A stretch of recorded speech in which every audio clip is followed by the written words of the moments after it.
दोस्तों, good morning. दोस्तों आइए आज हम सभी लोग एक बहुत अच्छे टॉपिक पर चर्चा करते हैं, जो टॉपिक हमारे लगभग हर एग्ज़ाम्स में पूछे जाते हैं।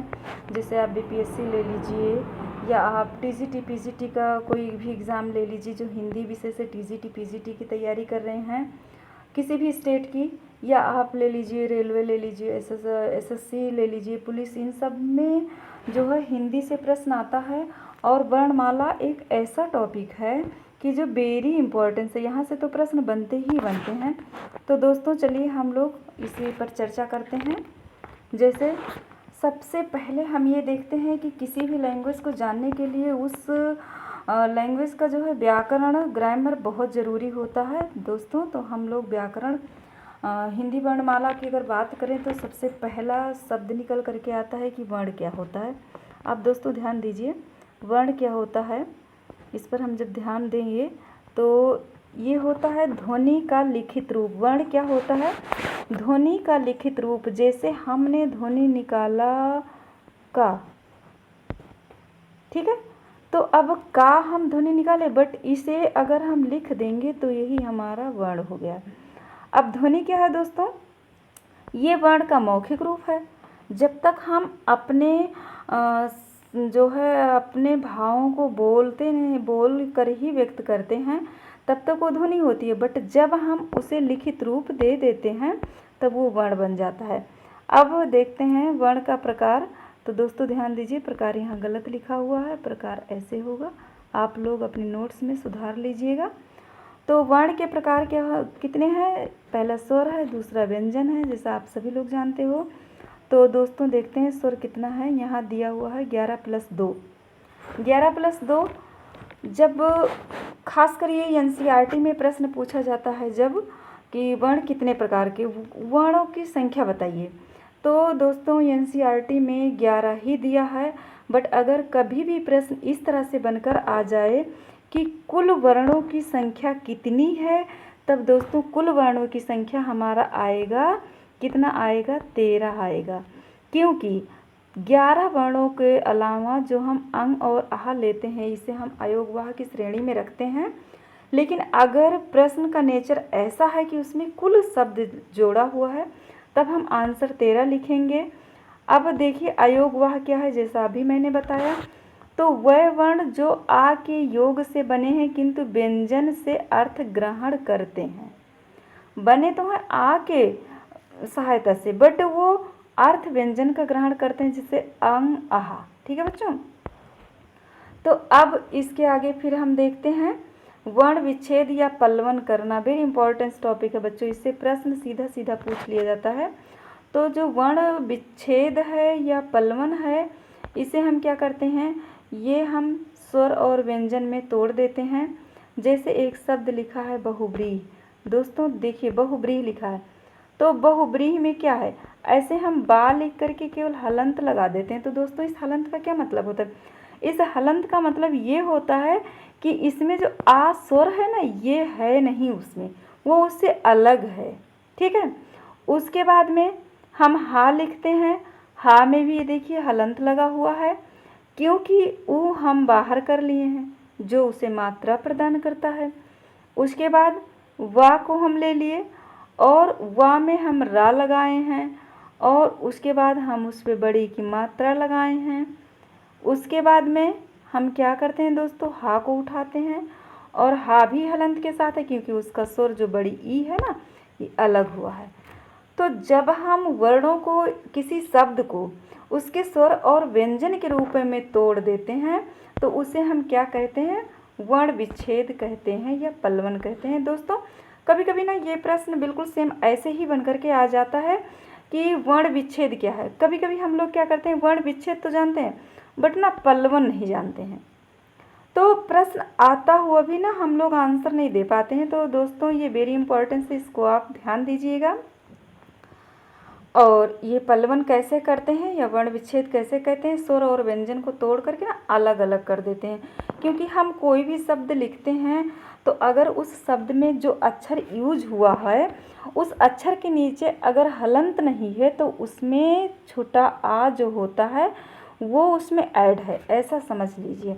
अब आइए दोस्तों संक्षेपण देख लीजिए। हमने यहाँ जो है बहुब्रीहि शब्द का क्या किया है, वर्ण विच्छेद किया है।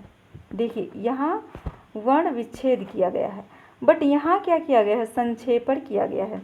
अब परिभाषा ही पूछ ले कि संक्षेपण क्या होता है, तो सीधा सीधा यहाँ से परिभाषा निकाल लीजिए कि स्वर और व्यंजनों को उचित रूप से जोड़ करके बने हुए शब्द को हम संक्षेपण कहते हैं। ठीक, आइए देखते हैं।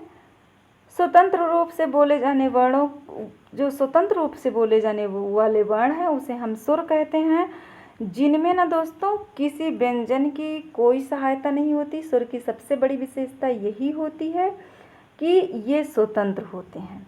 ठीक है, कहीं कहीं वर्ण जो है, वर्णों को ये स्वर की जो है परिभाषा दिया रहता है कि इसे जो है क्या करते हैं, इसको जो है ये संयुक्त नहीं होता है या किसी से मिलकर के नहीं बना होता है, तो वो गलत होता है। क्योंकि स्वर में भी जो है स्वर के प्रकार जब डिफाइन होता है ना दोस्तों, तो उसमें क्या होता है, उसमें भी संयुक्त स्वर होता है। जैसे हम एक स्वर लेते हैं, जैसे हमारा स्वर आ है, तो आ ये हमारा संयुक्त स्वर है, क्योंकि ये ना आ प्लस आ से बना है। ठीक है, तो ये संयुक्त स्वर हो गया। तो इसका सही, सबसे सही जो है इसका एक परिभाषा यही है कि स्वतंत्र रूप से बोले जाने वाले वर्णों को हम क्या कहते हैं, स्वर कहते हैं। और स्वर की कुल संख्या, इस शब्द पे ध्यान दीजिए दोस्तों, वरना जानते हुए भी आप अपने उत्तर को गलत करके आओगे। स्वर की कितनी संख्या है, 13। अगर प्रश्न आ जाए कि स्वरों की संख्या कितनी है, तब स्वरों की संख्या आप सीधा सीधा 11 टिक लगाइएगा। लेकिन यदि पेपर टफ बनता है तो ऑप्शन में आपको 13 11 दोनों मिलेगा। अब स्वरों की संख्या 13 कैसे होती, 11 कैसे होती है, मैंने पहले ही बता दिया है कि जब हम अंग और आह को लेते हैं तो 13 हो जाता है, अगर इसे छोड़ देते हैं तो वो क्या हो जाता है, 13 हो जाता है। अब स्वर की मात्रा को देख लीजिए दोस्तों। तो स्वर की मात्रा क्या होता है, देखिए व्यंजनों के विभिन्न प्रकार के उच्चारणों को स्पष्ट करने के लिए व्यंजन के साथ स्वर का योग करते हैं। तो स्वर अपने मूल रूप में ना आकर जिस रूप में आते हैं उस रूप को क्या कहते हैं, हम स्वर की भाषा कहते हैं। जैसे देखिए ये है हमारा स्वर, ये हमारे सभी मात्राएं हैं। आ की मात्रा तो दिखाई नहीं देती है, ये तो समाहित हो जाता है वर्णों में, लेकिन बड़ा की मात्रा तो दिखाई देती है। छोटी की मात्रा इधर से होती है, बड़ी की मात्रा ये हुआ, सॉरी दोस्तों गलत हो गया, छोटी की मात्रा ये हुआ, बड़ी की मात्रा ये हुआ, छोटा ऊ बड़ा ऊ, जैसे नीचे लिखा हुआ ये छोटी लिखा है, ये बड़ी की, ये देखिए ऊ री की मात्रा ए और ओ आए, और उसके बाद में दोस्तों यहाँ आगे देखिए औ, और ये फिर अयोगवाह के दोनों जो है, ये देखिए अयोगवाह के दोनों मात्राएं। ठीक है, आगे देखते हैं दोस्तों। जब किसी शब्द की शुरुआत स्वर से हो तो वह अपने वास्तविक रूप में आता है। जैसे आदमी, इमली, ऊंट, एहसास, बहुत सारे शब्द से आप ले सकते हो। जब किसी शब्द में किसी व्यंजन के साथ लगातार दो स्वर अपनी मात्रा के रूप में तथा दूसरा स्वर अपने वास्तविक रूप में आता है, जैसे क्या होता है, शुरुआत, गुंजाइश। ठीक, अब यहाँ देखिए शुरुआत में सू पे और रा पे और आ पे लगातार मात्राएं लगी हुई हैं। ठीक, दो मात्राएं लगी हुई हैं। उसी तरह से दो मात्राओं के साथ में शब्द अक्षर भी आ गया है। उसी के साथ में गा पर भी ऊ की मात्रा लगी है यहाँ पर, और जा पर भी लगा है आ की मात्रा, और उसके तुरंत बाद क्या है, ई, एक स्वर आ गया है। ठीक है दोस्तों, माँ पर आ की मात्रा है, रा पर है, और एक स्वर कौन सा, ए। ठीक है, तो इसके जो है और आगे के पेज को हम कल लेकर आएंगे दोस्तों। और आप ये मान के चलिए कि यहाँ से दोस्तों 3 प्रश्न तो कहीं नहीं जाना है, जो वेरी इम्पोर्टेंस है। स्वर और व्यंजन की संख्या पूछा जा सकता है, संक्षेपण पूछा ही जा सकता है, कई बार पूछा गया है, वर्ण विच्छेद या पलवन करना पूछा ही जाता है दोस्तों। तो आप लोग बने रहिए हमारे चैनल पर, और इसी तरह से हम आपके लिए अच्छे अच्छे टॉपिक लेकर आएंगे। आप अपने एग्ज़ाम्स को क्लियर कीजिए। हमारे चैनल को हमारे वीडियो को लाइक कीजिए, चैनल को सब्सक्राइब कीजिए।